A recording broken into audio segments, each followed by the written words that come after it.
back. A couple more things about equilibrium here. Let's see. Four different reactions. They give us their equilibrium constants. Which one favors the products the most? So you know when we have an equilibrium reaction, we have our reactants on the left, we have our products on the right. If the equilibrium constant is big, then it means the system is more to the right because our reaction ratios are always the products over the reactants. If the products are huge, that means the K is going to come out huge. If the reactants are huge, then we get a number divided by something huge is the K comes out very small. So if you have a lot of products, that means you have a big equilibrium constant. If you have a lot of reactants, that means you have a small equilibrium constant.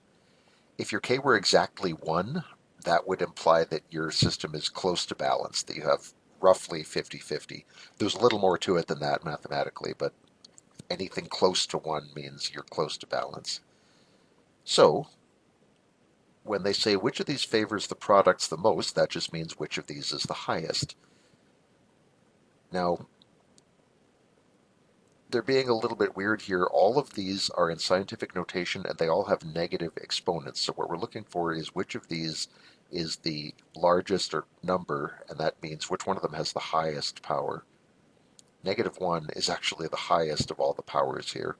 -2 is lower than that. -3 is the lowest. So this would be the one that favors products the most. Not a lot, but the most out of these four. If they asked which one favors products the least, or which one is furthest to the left, now we're looking for the lowest number or the smallest number, and that would be this one, which favors the reactants. So if you're ranking numbers in scientific notation, you first pay attention to the powers here. And if you had two of these with the same power, the tiebreaker then is what number is out in front. But the power here of 10 is more important than whatever sits out in front. So that's all we needed to handle that one. And what is going on here? The equilibrium constant for this reaction is 82. Okay, so we can write a reaction ratio for this thing. It's ammonia to the power of 2 over nitrogen, power of 1, and hydrogen, power of 3.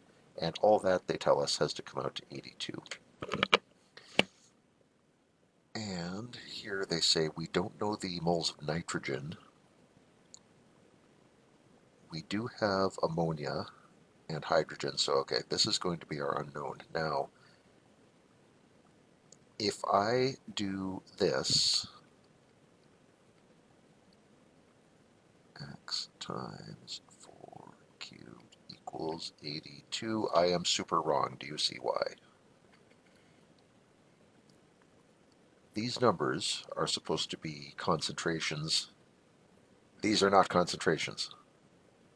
They've done that thing where they gave us trap values to see if they could get us, so do not do this, please. Let's back up and fix the problem.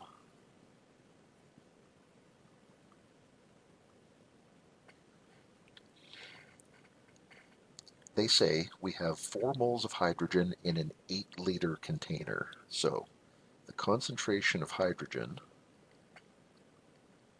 is number of moles divided by volume. So it's 4 moles divided by 8 liters, 0.5 moles per liter. That is the concentration we have to use for hydrogen. For ammonia,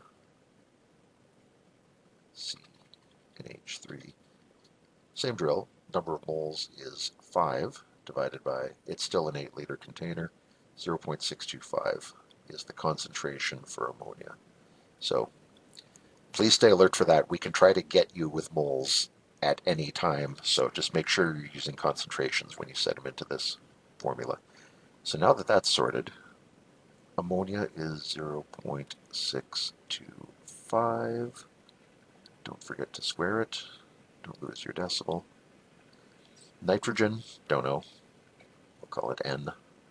And hydrogen is 0.5, and don't forget to cube it.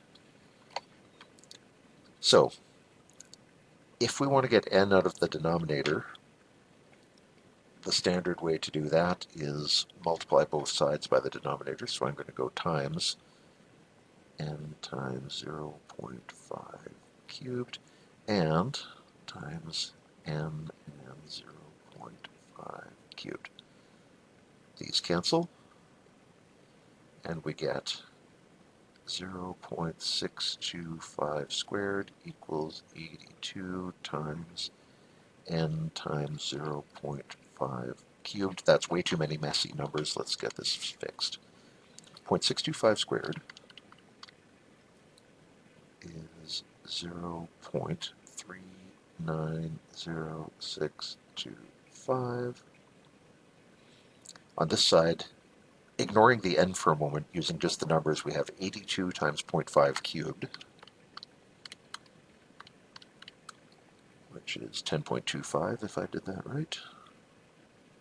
So we have 10.25 times n. If we want n alone, we don't want it multiplied by this pesky 10.25. We divide both sides by 10.25. And we come up with n equals 0.390625 divided by 10 and a quarter, 0.03811, let's say, moles per liter. So that's our concentration. Now, the traps keep coming. They didn't ask for a concentration. They say calculate the moles of nitrogen. So, number of moles equals concentration times volume. The concentration we just found for nitrogen is 0.03811 moles per liter. The volume, it's still in an 8-liter vessel, so we get to use that number again. And from that we get 0.30487 moles of nitrogen. Sig digs. These numbers only had 2 sig digs, so our answer should be trimmed down to 2. So this was a little too generous. We should just cut it off at 0.30 moles of nitrogen. Good? We don't try to get you with this all the time. We do mostly give you concentrations, but stay alert. If they ever give you, like, not a 1-liter vessel, or if they ever give you moles here, that should be a red alert in your head that you've got to slow down and make sure you're putting the right numbers into your K. Ks work with concentrations, they don't work with anything else.